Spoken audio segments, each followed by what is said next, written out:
루카가 전한 거룩한 복음입니다. 예수님께서는 나자렛으로 가시어 회당에 모여있는 사람들에게 말씀하셨다. 내가 진실로 너희에게 말한다. 어떠한 예언자도 자기 고향에서는 환영을 받지 못한다. 내가 참으로 너희에게 말한다.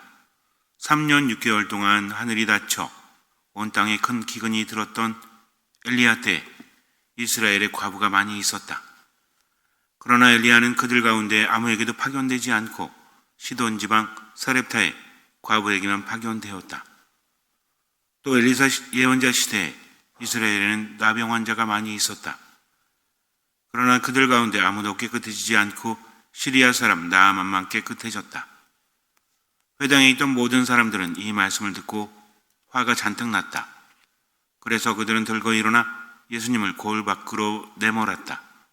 그 거울은 산 위에 지어져 있었는데 그들은 예수님을 그 벼랑까지 끌고 가 거기에서 떨어뜨리려고 하였다. 그러나 예수님께서는 그들 한가운데를 가로질러 떠나가셨다. 우리는 세상이 바뀌기를 바라죠. 함께하는 가족들이 바뀌기를 바라고, 내가 있는 곳에 사람들이 바뀌기를 바라고, 또 나라가 바뀌기를 바라고, 세상이 바뀌기를 바라지만 정작 나 자신은 안 바뀌죠. 이게 문제입니다. 내가 바뀌지 않으면 아무것도 바뀌지 않는다. 그렇다면 내가 바뀌어야 되는데 뭐가 바뀌어야 될까요? 성형외과 가서 얼굴 뜯어 고치면 돼요? 그런 바뀜이 아니라 내 생각과 내 느낌과 내 말과 행동이 바뀌어야 한다는 거죠. 우린 바뀌기를 바랍니다. 그런데 왜 바뀌지 않을까요? 어떤 사람이 너무나 삶이 고되고 힘들어가지고 아주 유명한 수도자를 찾아갔습니다. 그 수도자는 은수자였어요. 옛날에는 은수자가 많았습니다. 은수자는 숨어서 하느님만을 섬기며 살아가는 사람, 하느님의 지혜를 많이 받은 사람. 그래서 은수자들은 광야로 나가서 혼자만의 삶을 삽니다. 광야라는 곳은 사람이 살기에 적합하지 않은 곳이죠. 물이 없고 먹을 게 별로 없고 그리고 살기에 편치를 않습니다. 광야라는 곳은 아주 무서운 곳이에요. 황량한 곳입니다. 광야는 보호받지 못하고 홀로 살아가되 편안할 수 없는 곳이에요. 오직 하느님만 의지해서 살아갈 수 있다. 그래서 예전에 은수자들, 숨어서 수도 생활하는 사람들이 광야로 간 이유는 하느님만 바라볼 수 있기 때문입니다. 편해서 간 게 아니죠. 광야는 사람이 살기에 적합하지 않은 곳이기 때문에 고행 속에서 하느님을 바라봅니다. 고행이 먼저가 아니죠. 예전에 하느님을 향한 마음으로 수도 생활했던 사람들은 잠도 편히 자지 않았다고 하죠. 그래서 침대에다가 못을 박아놓기도 했다고 하죠. 어떤 분들은 아니 못 박아놓고 어떻게 자? 라고 하는데 못을 거꾸로 박는 게 아닙니다. 똑바로 박으면 못 대가리라고 하죠. 이게 위로 나오고 그 위에 뭘 까는 거예요. 이거 잘못 알고 따라했다가 큰일 납니다. 옛날에 수도자들은 못에서 잤다고 하니까 집에 가가지고 못을 박고 침대에다 그리고 누우면 어떻게 돼요? 그러면 파상풍 걸려서 죽어요. 그러니까 하실 때는 어떻게 해라? 못을 대가리가 위를 향하도록 조금 박으면 돼요. 끝까지 박으면 의미가 없고 그 위에 뭘 깔면 돼요? 입을 깔면 돼. 그리고 거기 자면 어떻게 될까요? 편히 잘 수가 없는 거지. 잠들었다가 조금 몸 비틀면 깨는 겁니다. 왜 그랬을까요? 잠자는 욕구를 줄이기 위해서, 그리고 누구만 바라보기 위해서, 하느님만 바라보기 위해서. 근데 지금 시대에 그러면 안 됩니다. 그럼 큰일 나요. 그렇게 하는 게 중요한 게 아닙니다. 그분들은 하느님 향한 열정으로 단계적으로 그렇게 한 것이고 본인이 원했기 때문에 그렇게 했다. 그래서 늘 노동하고 하느님 바라보고 먹는 것도 조금 먹고, 단식도 마찬가지입니다. 굶는 게 목적이 아니죠. 단식하면서 어떻게 하는 거예요? 인간은 먹어야만 살죠. 단식한다는 건 뭡니까? 먹지 않는 거죠. 의미가 뭐예요? 비우는 겁니다. 비우고 그것을 어떻게 채워요? 하느님으로 채워간다는 거죠. 우리도 단식을 하죠. 사순시가 되면. 그럼 단식하면 그것으로 끝나나요? 아침 굶고 점심 엄청 먹고 저녁도 많이 먹으면 그거 단식 아닙니다. 단식이라는 것은 내 자신을 비우고 하느님으로 나를 채우는 거죠. 그래서 내가 단식을 했다면 그것을 가지고 베풀지 않으면 의미가 없다. 진짜 단식은 하느님으로 나를 채우는 거다. 수도자들은 그렇게 살았다는 거죠. 어쨌든 수도자를 찾아가서 고민을 털어놓습니다. 제가 행복하지도 않고 삶이 우울하고 화가 납니다. 그래서 너무 힘들어서 지혜를 얻고자 왔습니다. 그러면서 끊임없이 이야기합니다. 수도자는 듣다가 그에게 차 한 잔 마시라고 하면서 차를 내왔어요. 그리고 잔에다가 차를 부어줍니다. 차를 따라주니까 마셔야 되는데 가득 찼는데 계속 붓고 있는 거예요. 아니, 이미 찻잔은 계속 찼는데 왜 자꾸 부으십니까? 그랬더니 수도자가 말하기를 당신은 당신 생각으로 가득 차 있습니다. 내가 어떤 말을 해도 당신은 듣지 않고 당신만 말합니다. 이와 같습니다. 잔을 비워야만 채울 수 있는 거죠. 라고 말을 했다고 합니다. 고민이 있어서, 고통이 있어서 지혜를 구하고자 갔다면 자신을 비워야죠. 근데도 끝까지 자기 얘기를 하죠. 예전엔 제가 상담을 많이 했었는데 지금은 잘하지 않죠. 지금은 제가 좀 여유가 없어서 상담을 하지 않는데 보통 상담 그러면 많은 분들이 들어주는 거다. 들어주는 거 잘하면 상담이 잘 된다라고 착각을 합니다. 그래서 자기는 남의 얘기를 잘 들어준대. 그러니까 자기는 상담가에 자질이 있다고 해요. 정말 그럴까요? 그럴 수도 있고 아닐 수도 있습니다. 그냥 들어주는 건 상담이 아닙니다. 상담이라는 것은 많은 것을 알아야 돼요. 그냥 얘기 듣고 공감해주고 맞장구 쳐주고 이거는 일반적인 그냥 대화죠. 상담을 누가 받죠? 심심한 사람? 뭔가 상담이라는 것은 우울증이라든지 분노조절 장애라든지 어떤 심리적 문제가 있거나 이것으로 인해서 삶의 문제가 크게 일어나는 사람이 받는 겁니다. 우울증이 뭐죠? 삶이 우울해가지고 너무 재미가 없어. 뭔가 좀 바꿔볼까? 영화 한 편 볼까? 여행 한번 할까? 이거 우울증 아닙니다. 진짜 우울증은 뭐예요? 우울의 원인이 여러 가지가 있다라고 했죠. 유전적인 요인도 있고 환경적인 요인도 있다. 근데 내가 그렇게 느끼는 겁니다. 환경이 똑같다고 해서 모두 우울증에 걸리는 게 아니에요. 세상을 내가 어떻게 받아들이고 세상을 어떻게 보느냐, 또 어떻게 저장하느냐, 또 어떻게 세상에 내어놓느냐, 이 세 가지 가장 중요합니다. 마치 컴퓨터 같죠? 컴퓨터는 어떻게 해요? 입력이 되면 저장을 하죠. 그리고 출력을 하지 않습니까? 인간도 똑같아요. 인간도 세상을 받아들이잖아요. 눈으로 보고 귀로 듣고 살아가면서 받아들이죠. 저장을 하죠. 근데 문제는 인간은 주관적으로 저장을 해요. 그래서 인간의 기억은 무슨 기억이라고 했죠? 맥락 기억이다. 맥락 기억이다. 그래서 지금 나에게 잘해주는 사람도 예전에 나한테 잘 안 해줬다면 지금의 호의를 있는 그대로 받아들일 수 없는 거죠. 저 인간이 무슨 목적이 있나? 왜 저러지? 라고 생각합니다. 심지어는 처음 보는 사람도 그렇게 보죠. 생긴 걸 보니까 어때? 이 인간은 눈빛이 이상해. 이 인간은 말투가 이상해. 하면서 우린 점쟁이 다 됐죠? 관상가 다 됐잖아. 그렇게 바라보지 않습니까? 왜 그런 걸까요? 어른이 되면 의지할 데가 없죠. 내가 세상을 제대로 판단해야 됩니다. 그렇지 않으면 손해볼 수도 있고 큰일을 당할 수도 있기 때문에 그래서 길거리 가다가 누가 태워준다고 하면 절대 안 타죠. 타요 안 타요? 제가 타라고 하면 그래도 안 타. 싫으니까 그럼 타죠. 왜?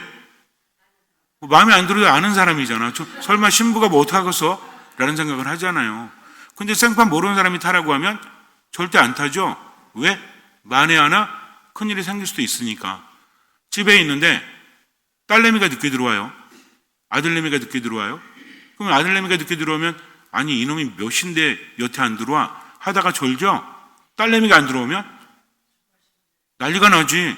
아니 이게 미쳤나 왜 안 들어오지? 어떻습니까? 걱정이 불안이 점점 뭐가 돼요? 그래서 들어온 거 딱 보니 어때? 마음이 놓이면서 화가 되잖아. 입에서 뭐가 나가요? 욕이 나가잖아. 그러면서 막 뭐라고 하잖아요. 근데 아들이 늦게 들어오면 일찍 좀 다녀. 밥은 먹었냐? 아 됐어요 언니 하고 들어가면 그런가 보다 하는데 딸이 됐어 엄마 그러고 들어가면 부글부글 끓죠. 아, 저게 진짜 미쳤나? 하고 들어가지 않습니까? 왜 그런 걸까요? 똑같은 자식인데? 그게 아니잖아요. 딸이니까 걱정이 더 될 수밖에 없잖아요. 그죠? 그렇지 않습니까? 이게 인간의 삶이라는 거죠. 오만 가지 생각이 듭니다. 어떤 일이 있을 때 이게 좋은 일일 거야 라는 생각보다는 안 좋은 일일 수도 있다라는 그런 생각이 들죠. 왜? 인간은 나약하기 때문에 그래요. 인간은 다칠 수 있기 때문에 그래요. 상처가 될 수 있기 때문에 그래요. 그러니까 계속해서 경종을 울리는 거지. 예를 들어서 동물을 보잖아요. 그러면은 약한 애들이 오래 빠르게 달릴까요? 강한 애들이 오래 빠르게 달릴까요? 강한 애들은 빠를 수는 있어요.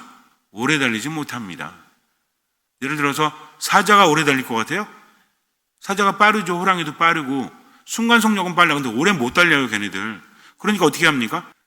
오래 빠르게 달릴 수 있으면 왜 숨어서 가는데? 사슴이나 먹이가 풀을 뜯고 있거나 그렇게 하죠. 그럼 어떻게 해? 살금살금 가서 덮치죠. 그럼 만약에 오래 빠르게 달릴 수 있으면 뭐하러 살금살금 가? 야, 나 여기 있다고 가면은 걔가 보고 깜짝 놀라서 도망갈 거 아니야. 그냥 계속 쫓아가면 되지. 근데 초식동물은 어때요? 오래 달리잖아. 다리도 가늘고. 그리고 물을 먹을 때도 사자나 호랑이가 물 먹으면서 두리번두리번 거려요? 어떻게 합니까? 누가 그래요? 초식동물. 그렇게 약한 애들은 어떻습니까? 물을 먹으면서도 계속 이렇게 쳐다보잖아요.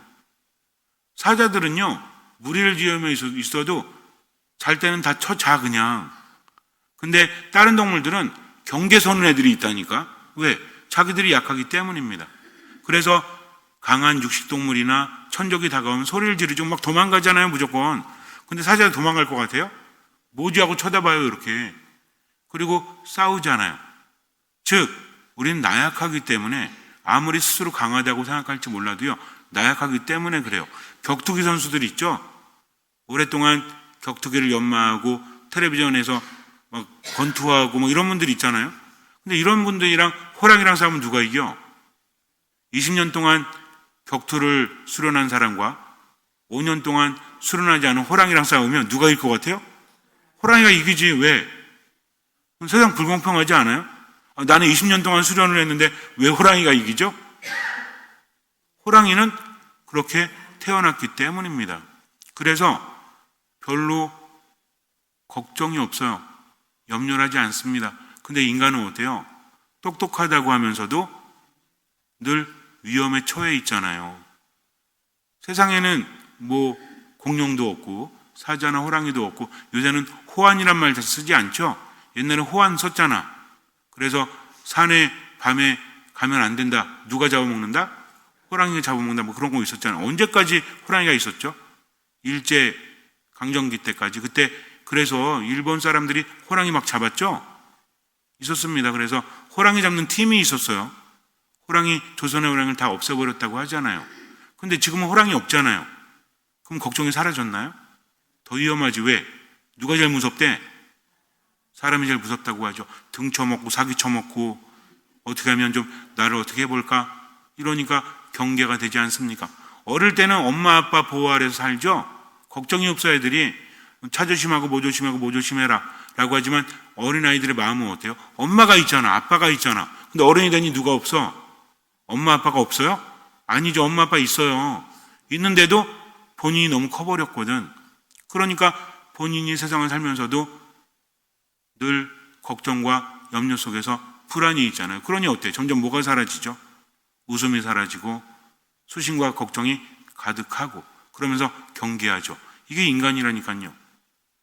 그러니까 늘 걱정 속에서 염려 속에서 왜곡되게 살아갈 수밖에 없는 겁니다.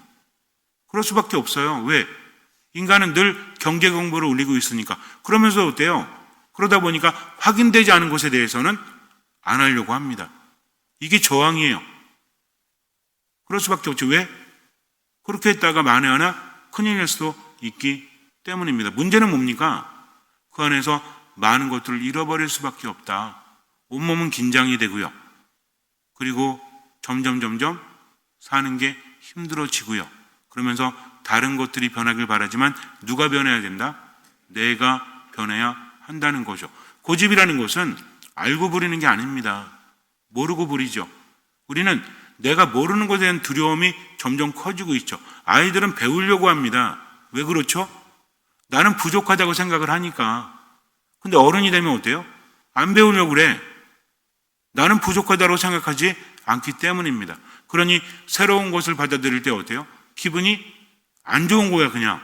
왜 그런지 아세요? 내가 모르니까, 익숙하지 않으니까. 그래서 언제부터 어린이의 마음을 잃는다? 배우려고 하지 않을 때. 그때부터 되는 거죠. 광명성당에 있을 때 코로나 시기 좀 지나고 나 그때였던 것 같은데, 코로나 때였나? 어쨌든 광명성당에는 번화가가 많아서 먹을 데가 되게 많아요. 주변에 음식점도 한 몇백 개 되는 것 같아. 다 가보지 못해. 성당 앞에만 해도 얼마나 많은지 몰라요. 그러니까는 신자들이랑 뭐 맥주 한잔 한다, 뭐 한다 하면 너 가는 집만 가지 그래도. 그렇지 않습니까? 가는 집 가면 이제 알아보죠. 신부님 오셨어요. 그러면서 서비스 더 주고 그러니까 계속 가게 되고. 어쨌든. 근데 다른 집 맛있다라고 뭐라 그래? 거기 한번 가볼까 하다가 또 어디가? 가던 데 가요. 왜 그런지 몰라. 사람이. 근데 어쨌든 이제 어느 날 친구 신부님이 와가지고 밖에 나가서 뭐 좀 먹자고 그랬다가 거기에 햄버거 파는 데가 있었어요. 갔는데 딱 가가지고 저희 시킬게요. 그랬더니 저쪽 가서 시키래요. 그래서 저쪽 어디요? 그랬더니 저기 가래. 그래서 갔더니 키오스크 있죠. 키오스크. 저 그때 처음 봤거든요. 갑자기 기분이 나쁜 거야. 왜 나쁜지 아세요? 내가 갔는데 저쪽 가라고 그래서 아니 나 이거 모르는데 그냥 기분이 나쁩니다.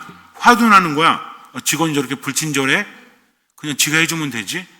근데 그거 해줄 수 없잖아요. 그거 하는 일은 그게 아니니까. 가가지고 기분이 되게 나빠. 왜? 내가 할 줄 모르니까 당황한 거죠. 그래서 친구 신부님한테 할 줄 아냐? 아니?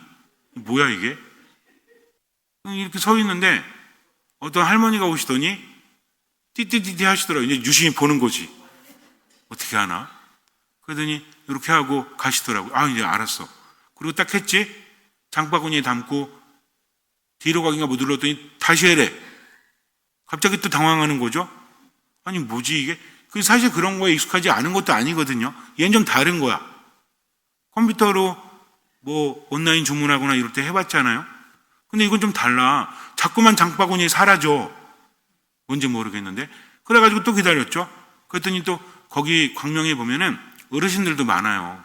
그래서 카페나 이런데 젊은 사람만 가는 게 아니라 어르신들도 많이 오거든요. 또 할머니 한 분이 또 시키시더라고. 또 옆에서 봤죠 이렇게. 아 이게 잘못됐구나 해서 했는데 또 안 된 거야. 근데 문제는 또 뒤에 기다리고 있잖아요. 그러니까 어때요? 취소하고 물러나면 되는데 창피하잖아 이게. 아니 이 사람은 이것도 모르나? 모를 수도 있지. 근데 모르는 것에 대해서 누가 자존심 상해요? 내가 자존심 상해야지. 뒤에 있는 사람들은 그렇게 생각해요? 아니죠. 그래가지고 꼼지락거리다가 취소하고 가서 이제 몇 번 봤지? 이제는 알겠는 거예요. 그래서 딱딱했더니 됐네? 갑자기 기분이 좋아지네? 나도 할 수 있네? 그러면서 그 다음부터는 어때요? 키오스크 있는 집만 가는 거지. 그 전에는 화가 나고 짜증나고 힘들었는데 이게 인간입니다. 그러면서 어때요? 아, 배워야 되겠구나. 근데 또 어때? 또 새로운 게 다가오면 또 저항이 생기죠. 이거를 벗어나지 않으면 절대로 우리는 행복할 수 없습니다. 세상을 살면서 세상이 이 모양 이 꼴인데 왜 하느님이 안 계시냐? 라는 생각이 잘못되었다고 했죠. 세상은 그럴 수밖에 없습니다. 하느님께서 아무리 좋게 만드셨어도 인간의 이기심, 인간의 나약함, 인간의 욕심 이런 것들 때문에 세상은 망할 수밖에 없어요. 점점 망쳐질 수밖에 없어요. 그래서 하느님 뭐라고 하십니까? 회개하라고 하시죠. 나쁜 인간들 다 쓸어버리고 착한 사람들에게 상을 주면서 그렇게 세상을 이끌어 가신다면 우리 중에서 남아있을 사람이 누가 있을까요? 아마 아무도 없을걸요. 근데 우리는 답답하니까 뭐가 쉬운 거예요? 하느님 원망하는 게 쉬운 거지. 이 또한 뭐예요? 내가 움직이려고 하지 않는 거죠. 하느님 우리에게 말씀하셨죠. 내가 주는 평화는 세상이 주는 평화는 다르다. 하느님께 청할 때는 어떻게 청해라? 예수님 뭐라고 하셨어요? 절실하게 청해라. 그럼 절실하게 뭔지 알아야죠. 또 어떻게 청해라? 예수 그리스도의 이름으로 청해라. 또 어떻게 해라? 우리가 예수님 안에 머물고 예수님의 말씀이 우리 안에 머물도록. 기도라는 것이 내가 원하는 것만 말씀드리는 게 아니라 어떻게 하면 이루어진다라고 예수님 말씀하셨거든요. 이건 관심이 없어. 내가 바라는 것을 그분이 이루어주시나 이루어주지 않으시나 이것만 관심이 있는 거지. 근데 기도했는데 이루어지지 않으시죠? 근데 기도는 뭐라고 그랬죠? 신앙은 하느님과의 관계라고 했죠? 일방적인 게 아니에요. 그분도 우리에게 요구를 하십니다. 많은 걸 주시면 한 가지 요구하신다고 그랬죠? 그게 뭐라고 그랬어요? 이게 믿음이다. 그럼 믿음이 뭔지 알아야죠. 믿음은 뭐예요? 그분의 말씀을 듣고 그것을 따르는 거죠. 움직이는 겁니다. 그래서 하느님께서는 구약에서 아브라함을 선택하셨죠. 아브라함에게 움직이라고 하셨죠. 그리고 한참이 지났잖아요. 아브라함이 아들이 없어가지고 늘 힘들어했잖아요. 이미 나이가 들고 아들을 낳을 수 없었죠. 근데 하늘의 별처럼 많은 자식을 준다고 했죠. 그 금세 주셨나요? 10년 동안 안 주셔. 왜 그런 걸까요? 하느님께서 능력이 안 돼가지고 영빨이 딸리네. 왜 주려고 했는데 그게 10년 걸린 거예요? 아니죠. 아브라함이 변화되는 시기. 하느님 만났지만 아직 하느님 모르잖아요. 그러니까 삶 안에서 하느님을 체험하고 그분을 믿고 그분의 뜻대로 움직이고 하느님 체험하고 그러면서 하느님에 대한 믿음이 점점 자라나서 때가 되었을 때 그분께서는 주시는 거죠. 근데 그것으로 끝난 게 아니잖아요. 그 이후에도 계속 아브라함은 시련을 겪습니다. 그러면서도 뭘 봐야 됐어요? 함께 하시는 하느님. 이게 가장 중요한 겁니다. 이스라엘 백성들이 광야를 헤맬 때도 광야라는 곳은 사람이 살기 힘든 곳이 아니라 적합하지 않은 곳이다. 그럼에도 불구하고 누굴 봤어야 됐어요? 함께 하시는 하느님을 봐야 했다는 거죠. 모세가 40년 동안 도망자 생활을 했죠. 미디안에서 40년 동안 왕자였다가 완전히 삶이 망해버리지 않습니까? 내가 왜 그랬을까? 그때 왜 나섰을까? 이스라엘 사람을 위해서 나서지 않았다면 이렇게 살지 않았을 텐데 라는 후회가 없었을까요? 있었죠. 분노가 없었을까요? 있었죠. 우울이 없었을까요? 있었죠. 왜? 점점 시간이 흘러가서 나이가 드니까. 광야에서 40년을 살았다는 건 뭡니까? 인생을 허비했다는 거잖아. 얼마나 화가 나. 여러분 안 그러세요? 내가 이 인간 만나가지고 내 젊음 다 사라지고 속에서 분노가 치밀 때 있어요? 없어요? 말 안 해도 돼요. 사랑해서 만났으면서 일방적이야. 나만 힘들대. 부부 상담이 제일 힘들어요. 부부 상담하다 보면 왜 이렇게 도끼의 차이 있는지. 아니 일방적인 게 어디 있습니까 세상에. 물론 문제적인 건 있죠. 근데도 자기 말만 해. 부부 상담하잖아요. 제일 답답한 게 뭔지 아세요? 들으려고 하질 않아. 그냥 자기 말만 해요. 제가 옛날에 말씀드렸죠. 부부가 왔는데 부부가 왜 왔겠어 저한테. 상담을 왜 하러 왔겠어요? 서로 사랑하니까? 제 앞에서 사랑 자랑하려고? 아니지. 마지막까지 가서 이혼하기 전에 오는 겁니다. 그럼 얘기 들어보잖아요. 그러면은 도끼에 차 있다니까. 말하다가 자기가 막 광분해. 말하면서 풀려야 되는데 광분하는 거지. 왜? 상대방이 수긍하지 않거든. 내가 말하는데 혼자 말하는 게 아니잖아요. 옆에 남편이나 부인이 있죠. 그러면은 저는 그래요. 아니 왜 결혼했지? 저렇게 못 잡아먹어서 안달이면? 말하면서 상대방이 반응을 좀 인정하지 않으니까 화가 나고 저거 보시라고. 저 인간은 인정하지 않는다고. 아니 아무 말도 안 했는데 표정 보고 다 하는 거지. 그래서 제가 그랬어요. 저도 화가 나더라니까요. 자꾸 고집 부리니까. 그래서 처음에는 자 말씀하세요 한 분씩. 그랬더니 이분 말하고 이분 말을 기회 준다니까. 근데 계속 껴들어. 그래서 껴들지 마세요 하고 시계를 놨어요. 이제 1분씩 얘기하세요. 근데 1분이 1년 같지. 내가 말할 때는 1분이 10초 같지. 상대방 들을 때는 길고. 그래서 이거 껴들면 벌금 10,000원이라고 그랬더니 나중에는 돈을 꺼내놓고 하더라고요. 이게 완전히 달라진 거지. 지금 뭐 하는 거야? 누가 돈 달래? 상대방 얘기를 들으라니까. 근데 듣다 보면 화가 나기도 하고 짜증나기도 하는데 정보를 할 수 있어요. 부부싸움에서 이기는 방법이 뭔지 아세요? 듣는 거야. 상대방이 다 털어놓을 때까지 듣는 거예요. 그리고 한마디 하면 이겨. 근데 말하면서 자기 정보를 다 털어놓잖아. 그러니까 문제가 되는 겁니다. 알면서도 그러죠. 그러면서 뭐래요? 이 인간 때문에 나는 불행하다 여기잖아요. 말하지 않아도 무의식 안에 잠겨 있으니까 째려보고 증오하고 막 열폭하고 막 그러는 거잖아요. 근데 상대방은 나 때문에 안 힘들었을까요? 집에 가서 거울 보라니까. 그 표정 평생 보고 살았다니까. 얼마나 힘들었을까? 자기 자신을 아는 순간 모든 것들이 무너지기 시작합니다. 이게 겸손이에요. 왜 그런지 아십니까? 제가 여러분한테 그랬잖아요. 저도 그렇고 여러분도 그렇고 나이가 들어서 바뀌어야 돼요. 계속 웃으면서 들을 줄 알아야 돼. 근데 자기 말만 하잖아. 그러면 돼요? 안 돼요? 안 됩니다. 절대 안 됩니다. 예수님께서 당신의 고향에 가셨을 때 사람들은 좋아합니다. 왜? 나사렛에서 별 볼 일이 없거든. 제가 어저께인가 회장님이랑 식사하러 저희 가는데 서신에 계속 붙어 있어. 누구 집 아들 서울대. 제가 그거 본 지 한 지금 3개월, 4개월 넘었거든요. 여태 붙어 있어. 그럼 나사렛은 더 배울 일 없지. 근데 거기에 누가 나타났어요? 예수님은 어떤 분이에요? 떠오르는 톱스타지. 기적을 일으키고 그분의 말씀에 권위가 있으니까 호감을 갖습니다. 오, 대단한데? 근데 문제는 뭐죠? 근데 요셉 아들 아니야? 목수 아들이잖아. 어머니 마리아하고 그 집 뭐 별거 있나? 하면서 깔보기 시작을 하는 겁니다. 오, 대단한데? 라고 하면서 내가 이미 알고 있다라고 생각을 하죠. 그런데 예수님께서는 큰 기적을 많이 일으키지 않으시죠. 왜? 그들이 믿지 않았기 때문입니다. 다 안다고 생각을 해서. 그때 예수님께서 어떤 말씀하십니까? 야, 이스라엘 사람들은 믿음이 없어. 이스라엘 사람들은 선택받은 민족이죠. 근데 뭐라고 합니까? 엘리야 시대에 기근이 들었을 때 그때 하느님께서는 이스라엘도 과부가 많았지만 사렙다 지방에 이방인 여인에게 엘리야를 보냈다. 엘리사 시대에 이스라엘에 나병 환자가 많았지만 시리아 장군 나아만만 치유해줬다라고 하죠. 그러니까 어때? 기분 나쁜 거지. 아니, 우리가 선택받은 이스라엘 민족인데 지금 뭔 말을 하는 거야 하면서 어떻게 합니까? 잔뜩 화가 났다라고 하죠. 이게 고집이에요. 그래서 어떻게 합니까? 예수님을 죽이려고 하죠. 벼랑 위로 올라가가지고 떨어뜨리려고 하잖아요. 얼마나 무서운지 아세요? 우리의 고집이 사람을 죽이고 하느님을 죽여요. 근데도 모르는 거지. 왜?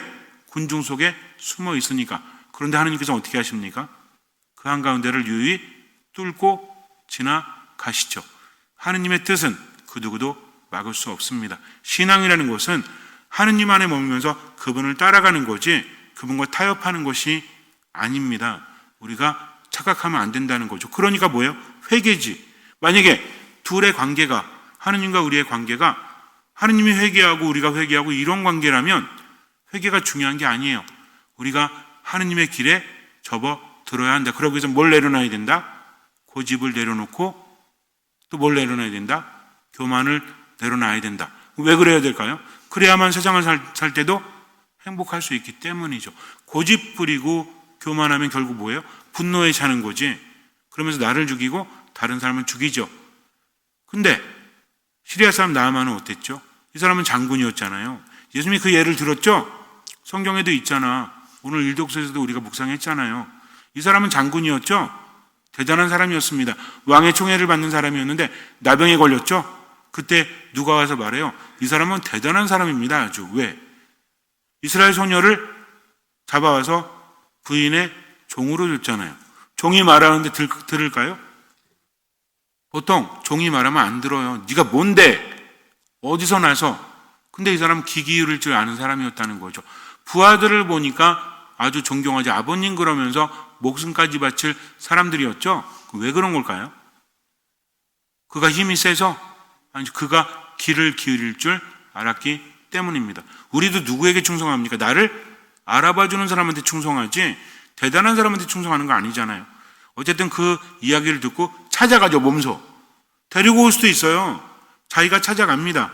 겸손했던 사람이에요. 그냥 갑니까? 금과 은과 예복 엄청나게 준비해서 찾아가죠. 근데 예언자 엘리사가 사마리아에 살고 있었는데 만나줍니까? 안 만나줘요. 뭐라 그래요? 종자를 보내가지고 뭐라고 하죠? 저기 요르단강에 가서 몸을 7번 씻으십시오 하니까 기분 나빠진 거지. 이게 내가 여기 어떻게 왔는데 금과 은과 예복을 준비해서 예를 다 했잖아요. 그럼 어떻게 해야 돼? 최소한 나와서 인사라도 해야지. 그리고 뭐 손을 얹어주든지 이렇게 해야 될 거 아니에요. 근데 뭐야 이게? 기분 나쁘잖아. 문전 막다하는 것도 아니고. 기거 알려주는 게 뭐야? 요르단강에서 몸을 씻으라고? 요르단강 가보셨어요? 좁아. 요르단강 엄청났다고 생각하고 가면 큰일 납니다. 상류는 뭐 되게 폭이 좁아요. 갈수록 조금 넓어지긴 하지만 한강이 더 대단해. 근데 다마스커스에는 더 큰 데가 많고 내가 살던 곳에는 이게 뭐야 이게? 기분 나쁜 거지. 그랬더니 뭐라고 합니까? 부하들이 아버님 어려운 거 시켰으면 하실 거잖아요. 일단 한번 해보십시오. 그러니까 어떻게 합니까? 하잖아요. 얼마나 고집이 센 사람이겠어 이 사람이. 전쟁터에서 굴러먹은 사람인데. 그런데 자신을 낮출 줄 알잖아요. 어린 소녀의 말을 들을 줄 알았고 부하들의 말을 듣고 어떻게 합니까? 7번 몸을 씻죠. 그리고 어떤 일이 벌어져요? 깨끗하게 낫죠. 그리고 뭐라고 합니까?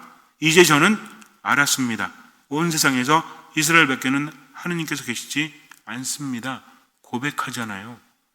근데 이스라엘 사람들은 어떻습니까? 번번이 하느님 못 알아보잖아요. 기적을 보면서 심지어 뭐라 그래? 야, 저거는 베엘제불의 힘을 빌려서 저렇게 하는 거야. 예수님 뭐라고 하십니까? 내가 만일 하느님의 손가락으로 그런 기적들을 일으킨다면 너희도 어떻게 할래? 다른 죄는 다 용서받지만 성령을 모독하는 죄는 용서받을 수 없다라고 경고하십니다. 우리도 마찬가지예요. 신앙이 있는 사람은 들을 줄 아는 사람, 자신을 내려놓을 줄 아는 사람. 그럼 최소한 어디에서만큼은 가정에서만큼은 들을 수 있어야죠. 내가 속한 데서만큼은 나를 내려놓을 수 있어야죠. 그래서 뭐가 중요하다고 그래요? 듣는 마음이 중요하다고 했죠. 그러니 움직여라. 변할 수 있도록 나를 내려놔라. 무엇을? 생각을, 느낌을. 그러니까 고집부림을 깨달고 있을 때 어떻게 해라? 성호를 긋고 주님 듣는 마음을 주십시오 하면서 하나님의 뜻대로 지금은 살아가지 않으면 삶은 점점 어떻게 돼요? 힘들어집니다. 자꾸 화가 나고 우울하고 기쁘질 않아요. 근데 하느님 안에 머무는 사람은, 듣는 마음을 살아가는 사람은 세상이 다르게 보이니 세상이 변하는 걸 바라는 것이 아니라 누가 변하기를? 내가 변하기를. 주님 저를 바꿔주십시오. 당신께 맡기겠습니다 하면서 머무르는 거죠. 그렇게 하느님 안에 머무십시오. 잠시 눈을 감으세요. 막연한 기대감 아무 의미 없어요. 신앙은 그런 거 아닙니다. 하느님께서 함께 하신다고 하죠. 함께 하신 하느님을 따라가기 위해서 나를 내려놓는 것이 신앙입니다. 내 생각과 내 느낌을 내려놓고 하느님의 뜻대로 할 수 있는 만큼 보이는 만큼 듣고 실천하면서 나머지는 맡기는 거죠. 그렇게 지금은 살아가세요. 때로 힘들 수 있어요. 그래도 내려놓지 않으면 내가 힘들어집니다. 다른 사람이 힘들어집니다. 듣는 마음을 청하십시오. 솔로몬처럼. 그리고 지금을 살아가십시오. 주님께서는 그 믿음을 보시고 우리 삶에 놀라운 기적을 일으켜 주실 것입니다. 아멘.